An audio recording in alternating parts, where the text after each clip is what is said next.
ಎಲ್ಲರಿಗೂ GV education ಚಾನಲ್ಗೆ ಸ್ವಾಗತ. ಈ ವಿಡಿಯೋದಲ್ಲಿ ನಾವು 7ನೇ ತರಗತಿಯ ಭಾಗ 2ರಲ್ಲಿರುವ ಪೌರನೀತಿಯ ಅಧ್ಯಾಯ 22 ನ್ಯಾಯಾಂಗ ಪಾಠದಲ್ಲಿರುವಂತಹ ಅಭ್ಯಾಸದ ಪ್ರಶ್ನೋತ್ತರಗಳನ್ನು ನೋಡೋಣ. ಖಾಲಿ ಬಿಟ್ಟ ಸ್ಥಳಗಳನ್ನು ಸೂಕ್ತ ಪದದಿಂದ ಭರ್ತಿ ಮಾಡಿ. ಮೊದಲನೇ ಪ್ರಶ್ನೆ, ದೇಶದ ಅತ್ಯುನ್ನತ ನ್ಯಾಯಾಲಯ ಡ್ಯಾಶ್. ಉತ್ತರ, ಸರ್ವೋಚ್ಚ ನ್ಯಾಯಾಲಯ. ಎರಡನೇದು, ಸುಪ್ರೀಂ ಕೋರ್ಟ್ನ ನ್ಯಾಯಾಧೀಶರ ನಿವೃತ್ತ ವಯಸ್ಸು ಡ್ಯಾಶ್. ಉತ್ತರ, 65 ವರ್ಷ. ಮೂರನೇ ಪ್ರಶ್ನೆ, ದೇಶದಲ್ಲಿ ಒಟ್ಟು ಡ್ಯಾಶ್ ಉಚ್ಚ ನ್ಯಾಯಾಲಯಗಳಿವೆ. ಉತ್ತರ, 25.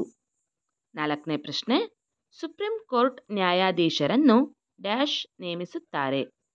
ಉತ್ತರ, ರಾಷ್ಟ್ರಪತಿಯವರು.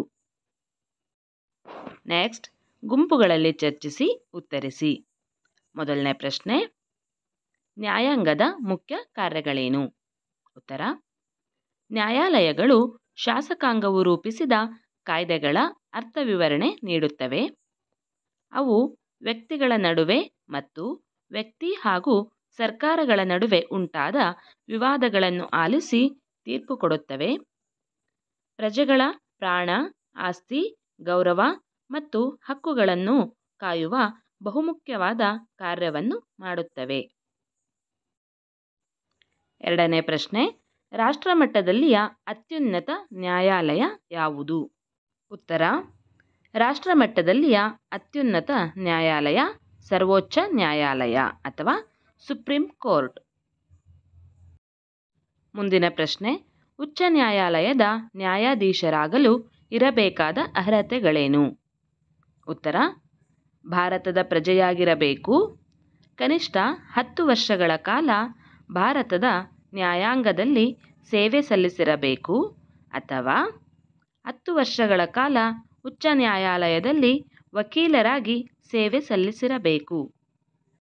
ಮುಂದಿನ ಪ್ರಶ್ನೆ, ಸರ್ವೋಚ್ಚ ನ್ಯಾಯಾಲಯದ ಕಾರ್ಯಗಳೇನು?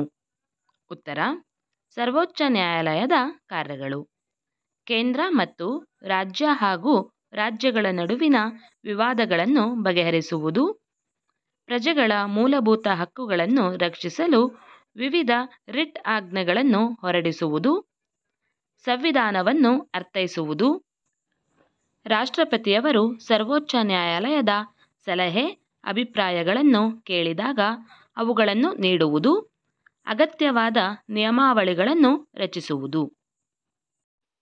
ಮುಂದಿನ ಪ್ರಶ್ನೆ, ನ್ಯಾಯನಿರ್ಣಯದ ವಿಳಂಬವನ್ನು ತಡೆಯುವುದು ಹೇಗೆ? ಉತ್ತರ, ಲೋಕ್ ಅದಾಲತ್ ಅಥವಾ ಜನತಾ ನ್ಯಾಯಾಲಯಗಳನ್ನು ಸ್ಥಾಪಿಸುವುದರ ಮೂಲಕ ನ್ಯಾಯನಿರ್ಣಯದ ವಿಳಂಬವನ್ನು ತಡೆಯಬಹುದು. ಮುಂದಿನ ಪ್ರಶ್ನೆ, ನ್ಯಾಯಾಲಯಗಳಿಗೆ ಇನ್ನಷ್ಟು ಅಧಿಕಾರ ನೀಡಬೇಕೇ ಬೇಡವೇ? ಉತ್ತರ, ನ್ಯಾಯಾಲಯಗಳಿಗೆ ಇನ್ನಷ್ಟು ಅಧಿಕಾರ ನೀಡಬೇಕು. ಇದಿಷ್ಟು 7ನೇ ತರಗತಿಯ ಭಾಗ 2ರಲ್ಲಿರುವ ಅಧ್ಯಾಯ 22 ನ್ಯಾಯಾಂಗ ಪಾಠದಲ್ಲಿರುವಂತಹ ಪ್ರಶ್ನೋತ್ತರಗಳಾಗಿವೆ. ಈ ವಿಡಿಯೋ ನಿಮಗೆ ಇಷ್ಟವಾದರೆ ಲೈಕ್ ಮಾಡಿ, ಶೇರ್ ಮಾಡಿ ಮತ್ತು ಇದೇ ತರಹದ ವಿಡಿಯೋಗಳಿಗಾಗಿ ನಮ್ಮ ಚಾನಲನ್ನು ಸಬ್ಸ್ಕ್ರೈಬ್ ಮಾಡಿಕೊಳ್ಳಿ. ಧನ್ಯವಾದಗಳು.